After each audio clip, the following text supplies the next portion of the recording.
Hello beautiful people, బెండకాయలతో పులుసు కూర ఎప్పుడైనా ట్రై చేశారా? పులుసు కూర ఫ్రై చేసాము, కర్రీ తిన్నాము, పులుసు తిన్నాము, ఈ పులుసు కూర ఏంటి అనుకుంటున్నారా? రండి ఎలా చేయాలో చూపిస్తాను. ముందుగా బెండకాయల్ని ఇలా 1 ఇంచ్ సైజ్ ముక్కలుగా కట్ చేసి పక్కన పెట్టుకోండి.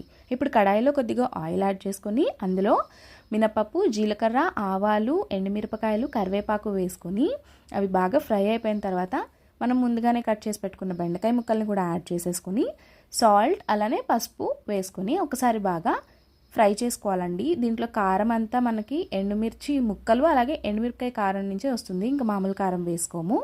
బెండకాయలు కుక్ అయ్యేలోపు చింతపండు నానబెట్టి పక్కన పెట్టుకున్నాను.